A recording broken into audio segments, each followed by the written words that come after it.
resolução? Aí, tarde da noite, fazendo essa resolução aí para vocês da prova de hoje da FUVEST. Né? Uma provinha bem parecida com a dos anos anteriores, né? Caiu bem distribuída em relação às matérias. Então vamos lá, para não perder tempo, vamos para isso, né? E a gente comenta um pouquinho cada uma das questões que vão aparecer aí, né? Então começando lá pela questãozinha de número 24, aquela questãozinha de botânica, claro, né? Tem que ter uma questãozinha de plantas aí, né? Ela fala o seguinte: na transição do Cerrado para a Mata Atlântica... detalhe, galera, nós estamos resolvendo a prova V, tá bom? Isso é importante. Então, questãozinha 24. Na transição do Cerrado para a Mata Atlântica, ocorre uma substituição da vegetação que resulta em mudanças na frequência de certas características das plantas. Então, isso é uma informação importante, porque é na transição do Cerrado para a mata, tá? E não da mata para o Cerrado. É do Cerrado para a mata. Identifique duas mudanças decorrentes dessa transição. Letra A. Significa, então, galera, que as duas informações de causa alternativa precisam estar corretas, né? Letra A. Aumento da frequência de caules e galhos tortuosos. Bom, onde que a gente encontra isso? No Cerrado. Se a transição é do Cerrado para a mata, é esperado que tenha uma diminuição, tá? Letra A está errada. Letra B. Aumento da frequência de plantas que germinam e crescem melhor sobre a luz direta ao sol. Onde que a gente encontra isso? Em um ambiente, num bioma, por exemplo, onde as árvores são mais espaçadas umas às outras e não tem tanta sombra, né? Então isso é uma característica de plantas do Cerrado. Então, novamente, essa alternativa está errada. Letra C. Diminuição da frequência de caules e galhos tortuosos e aumento da frequência de plantas que apresentam folhas largas. Beleza. Ter folha larga é uma característica de planta de mata, porque isso aumenta a captação de luz, principalmente quando a planta é de pequeno porte. Letra D. Diminuição da frequência de plantas epífitas. Não, plantas epífitas, por exemplo, bromélias, orquídeas, que são aquelas que crescem apoiadas sobre outras para buscar luz, água, né, em algumas situações, é uma característica de plantas da mata. Então é esperado que nós tenhamos um aumento da frequência desse tipo de planta e não uma diminuição.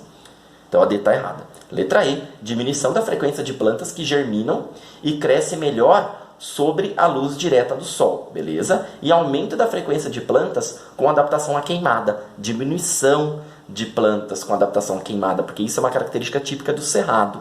Então a alternativa correta aí pra gente do exercício 24 é a letra C. Questão de número 25, ela traz um gráfico e algo que não é frequente cair e é algo que requer uma informação que muito difícil você ter isso guardado para você, né? Então ele fala o seguinte, o tempo de decomposição dos diferentes resíduos sólidos condiciona a destinação de cada tipo, visando a diminuir os impactos ambientais causados por seu descarte. O gráfico mostra alguns grupos de resíduos sólidos, X e Y, produzidos pela população humana com diferentes tempos de decomposição, né?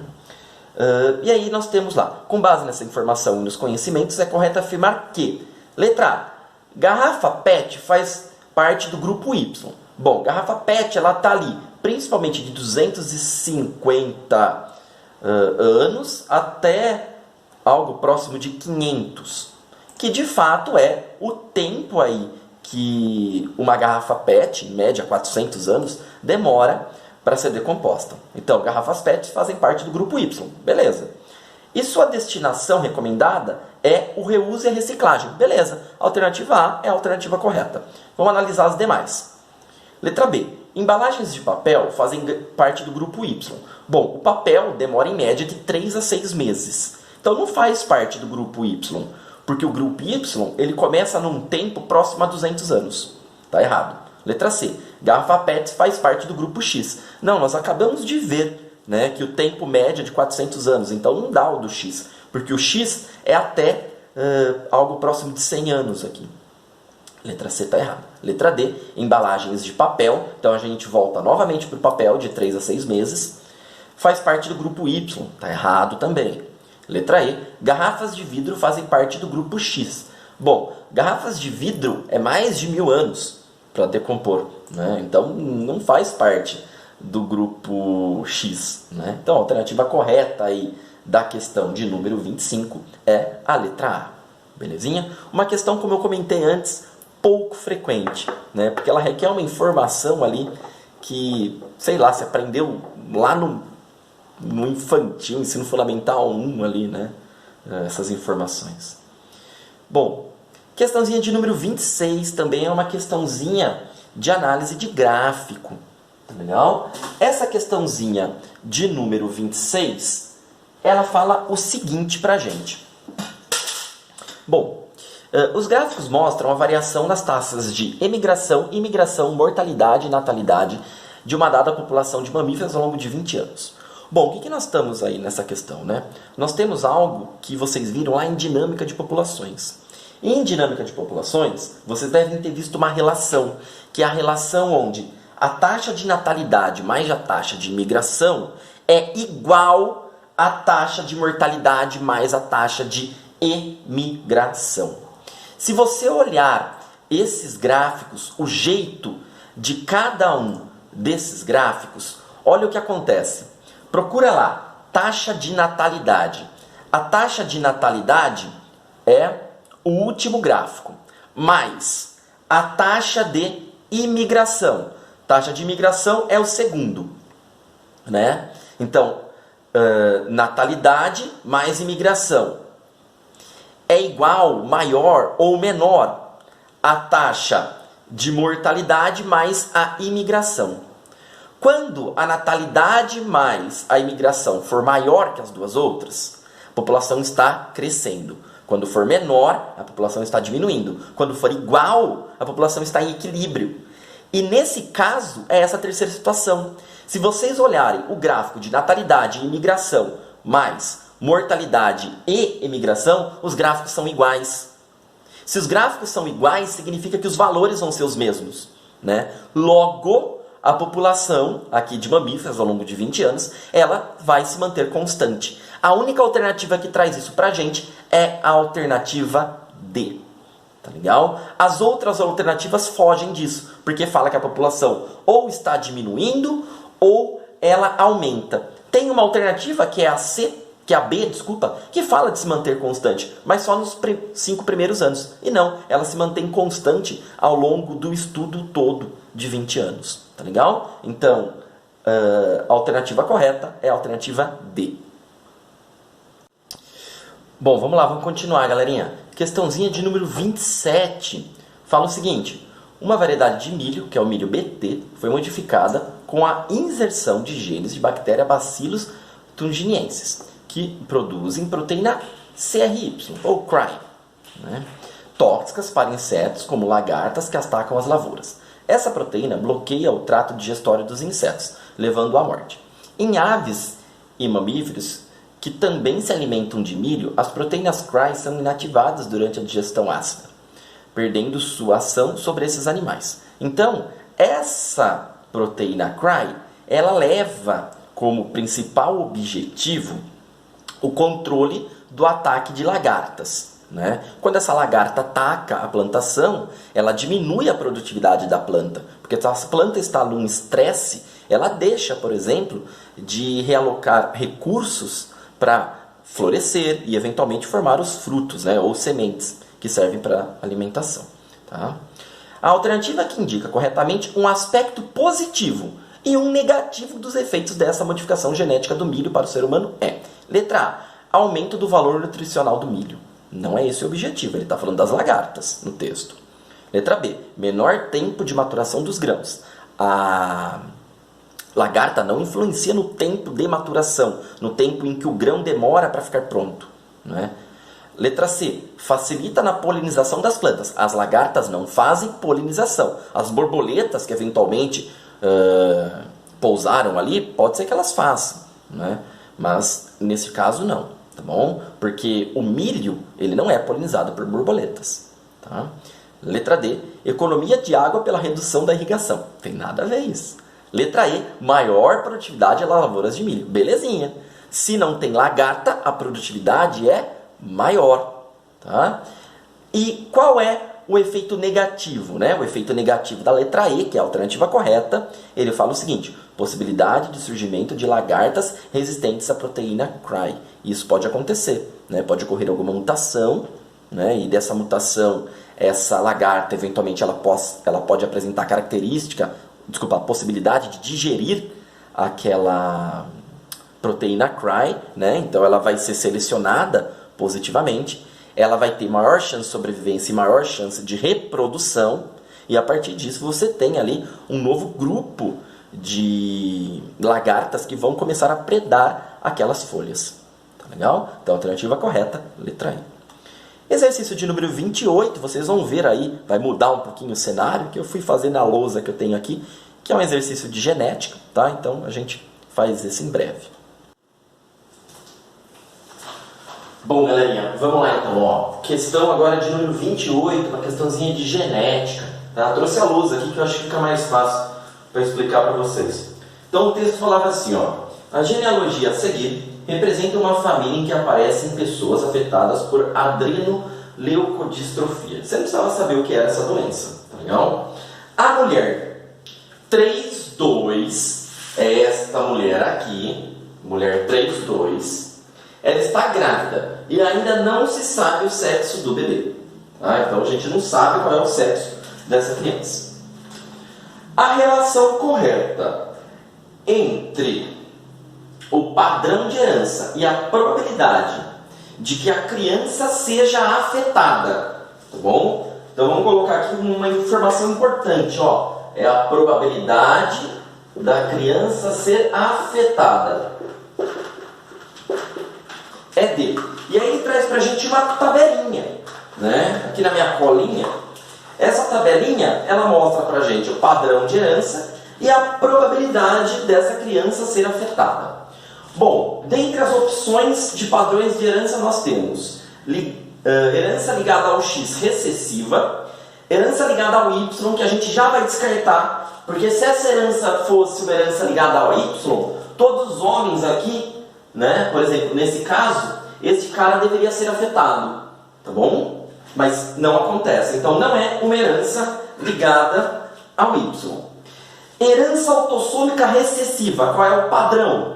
Pais normais com filho afetado. Opa, eu tenho aqui pais normais com filho afetado. Então pode ser uma herança autossômica recessiva.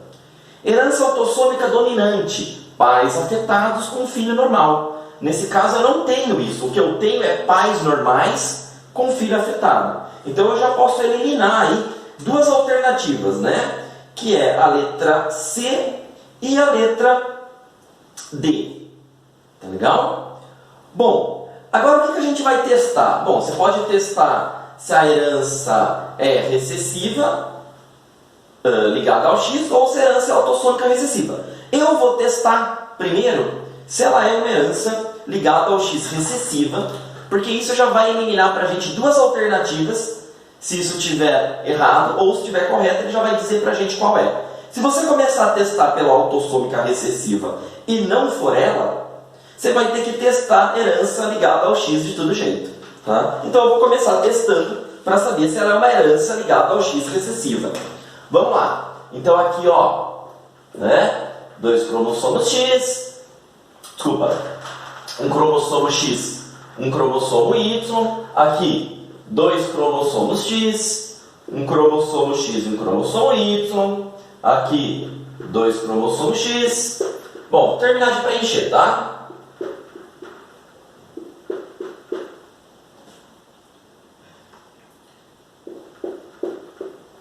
Bom, galera, se a herança, ele está falando na alternativa, né? É uma herança ligada ao cromossomo X recessiva. Significa que esses indivíduos que estão machurados, eles são portadores da doença. Então, nesse caso, esse cara aqui, ó, é XAzinho Y.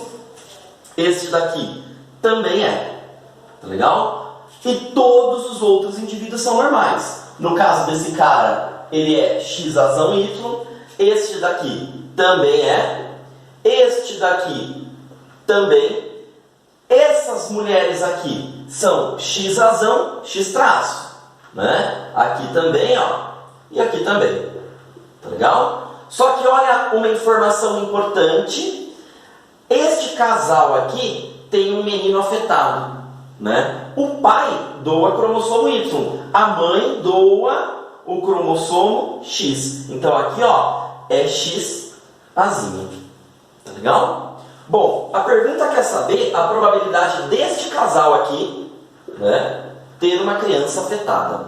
O que eu sei? Eu sei que a mãe é X razão traço, né, e o pai é X razão Y. Colocando isso daí pra gente no quadradinho de Pinet, se vocês montarem aqui, ó, o quadradinho, eu tenho o pai X razão Y, eu tenho a mãe X razão X alguma coisa. Bom, para que esse casal tenha um indivíduo afetado, aqui eu tenho que ter um azinho. Só que eu não posso simplesmente vir aqui e colocar um azinho. Existe uma probabilidade desta mulher 3,2 ser X razão X azinho. E essa probabilidade é uma probabilidade de meio. Porque se eu fizer o cruzamento aqui desse indivíduo com esse indivíduo, eu vou ter apenas duas opções. Ou essa mulher vai ser X razão, ou ela vai ser X razão, X azinho. Tá? Então existe uma probabilidade de meio. E isso tem que ser levado em consideração. Tá legal? Feito isso, eu monto o resultado do quadradinho de Pinet. Então eu vou ter aqui, ó, X razão, X razão, X razão, Y, X azinho, Y, X razão, X azinho. O único afetado que eu tenho nessa situação é esse cara aqui, que é um menino, né? Então a probabilidade desse casal ter uma criança afetada, se for um menino, é meio vezes este meio aqui, que você teve que considerar, né? Isso daqui, ó, é igual a 1/4, que é igual a 25%.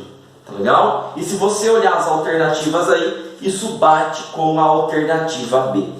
Tá legal? Então a alternativa correta desse exercício 28 é a letra B.